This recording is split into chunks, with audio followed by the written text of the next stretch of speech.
Hi, this is Bruce Finkbone. I'd like to share a couple of stories with you.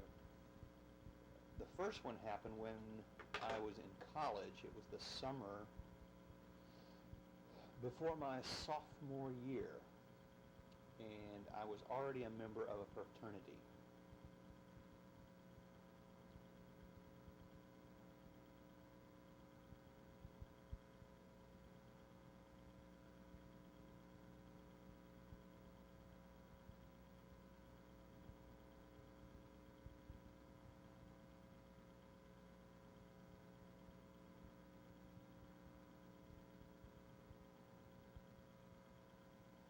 Our fraternity advisor, great man, was an English professor and also a drama teacher.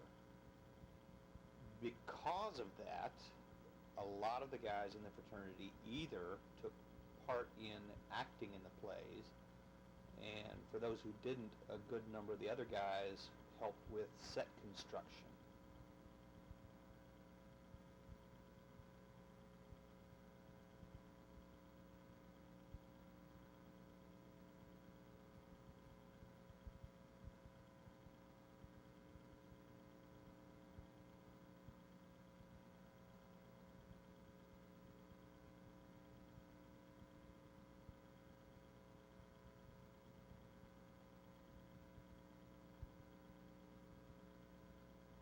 I was in a James Thurber comedy.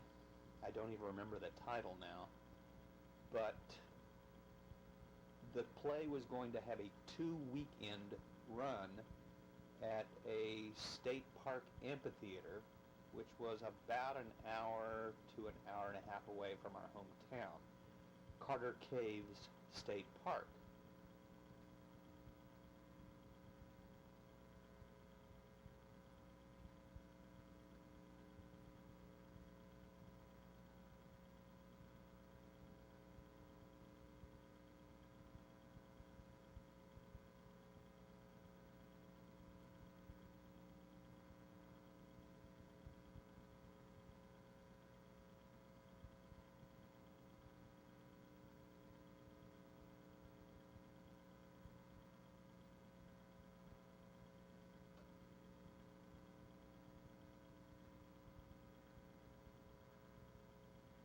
Like I said, the state park was about an hour, hour and a half away from our hometown, and pretty much everybody I knew, including myself, had been through the different caves there. We stayed at the park between the 2 weekends where the play ran and had a pretty rigorous rehearsal schedule.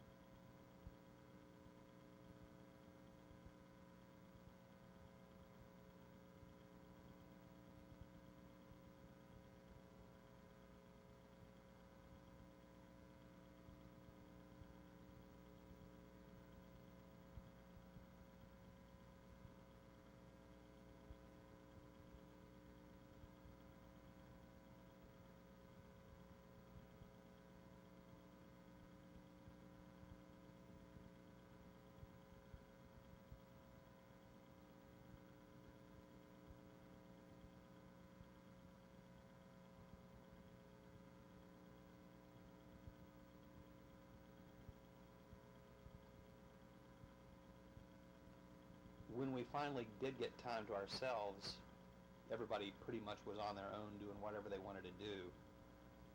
One other fraternity brother and I decided that we would go through Bat Cave. Pretty popular cave that we found out before going in. Both of us had been all the way through at previous times in the past.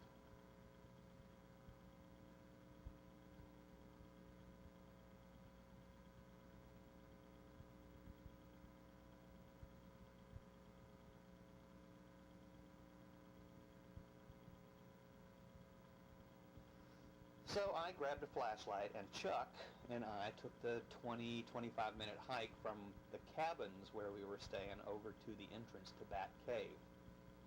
When we got there, we were surprised to find out that the entrance was closed off by a chain link fence and had various warning signs up.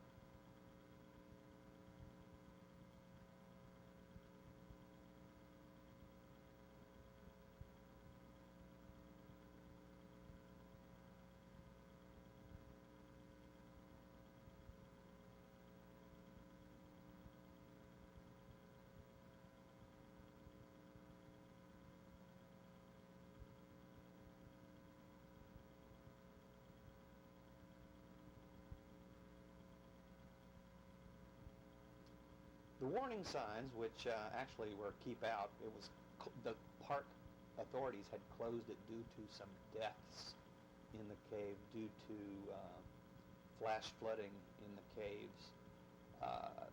That didn't stop Chuck or me. We proceeded to climb through a hole in the fence and start our tour through Bat Cave.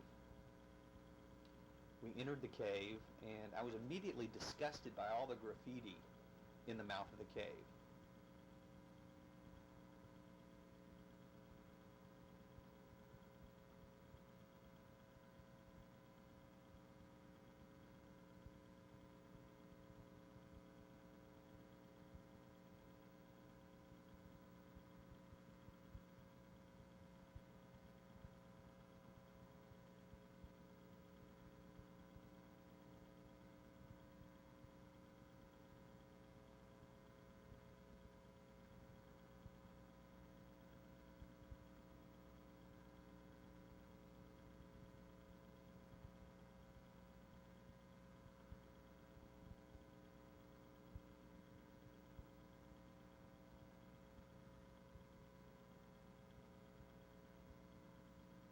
We proceeded on our trek into the cave and noticed that the further we went in, the less and less graffiti there was, but it did extend fairly far into the cave.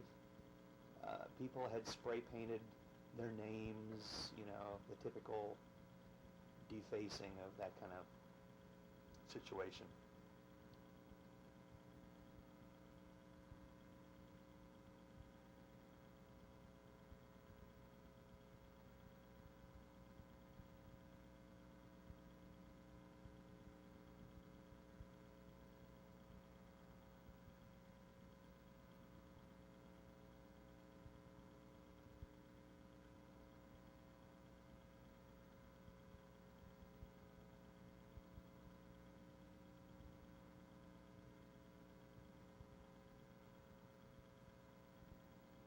Remember, Chuck had been through the cave, and I had been all the way through the cave. The cave went through, whatever you want to call it, the entire mountain, and came out on the other side, and that was our plan.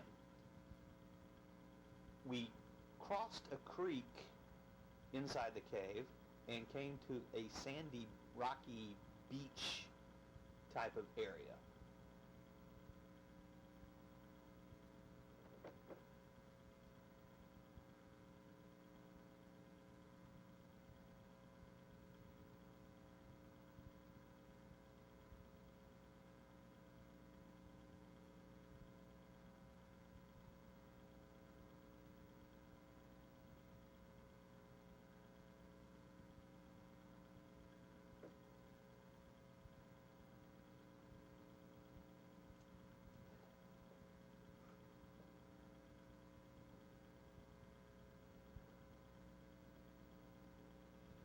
That was probably our first mistake, because when we got to the beach area, we reverted to our childhoods and immediately started playing Army.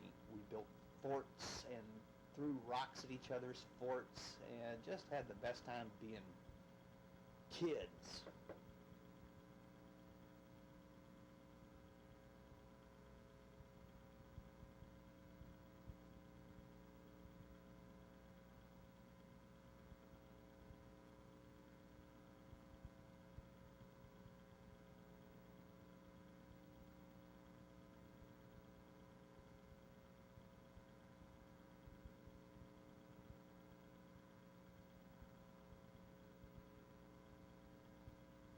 The two of us decided that playtime was over and to proceed with our journey on through the cave. Looking around, we were totally disoriented. We didn't know which way we'd come from. We didn't know which way to go. We were essentially lost.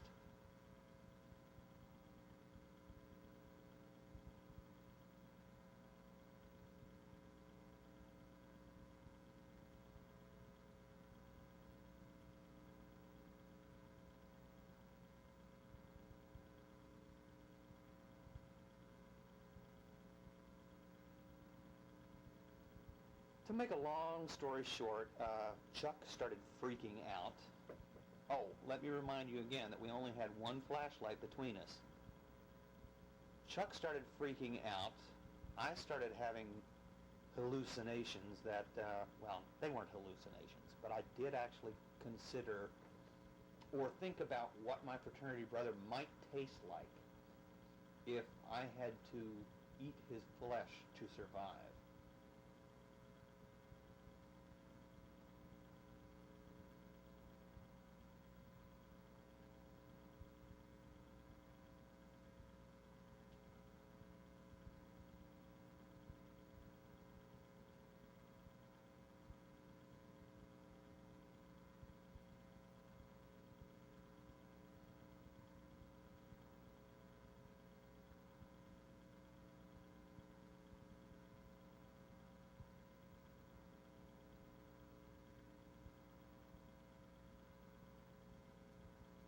I couldn't afford myself the luxury of freaking out because Chuck was doing that well enough for both of us. And I didn't trust him with a single flashlight because I thought he'd run screaming like a banshee and leave me behind if he had the light.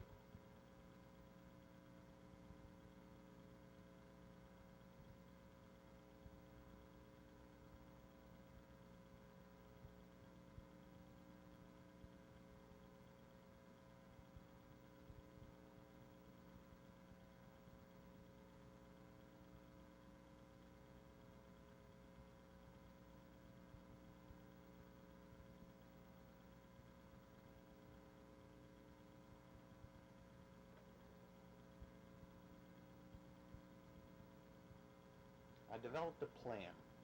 I would keep the light.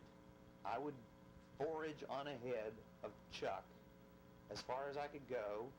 Chuck would then tell me when he could no longer see the light. I would stop. If it looked like familiar area and the way out, he would make his way toward the light. If it didn't look like the way out, he would talk and I would work my way back to his voice.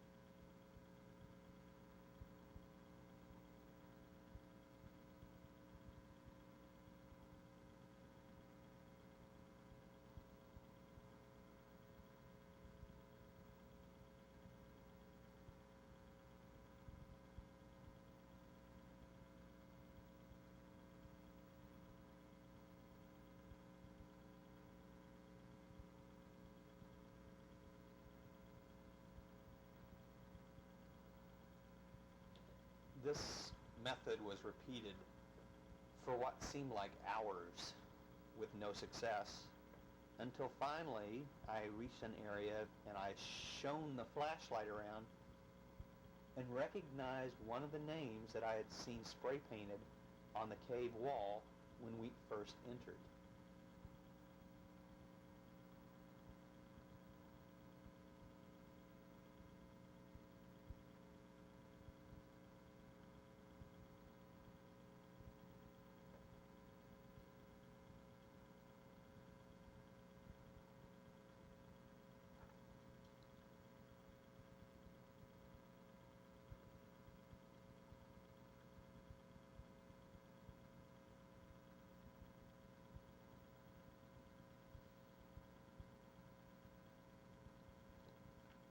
From then on, it's pretty much like the Cine story. I turned the flashlight off. I could see light at the literal end of the tunnel, and we made our way out. It was still daylight. What had seemed like hours and days was actually maybe a matter of 30 to 45 minutes. But like Cine says, whew, it was quite an experience.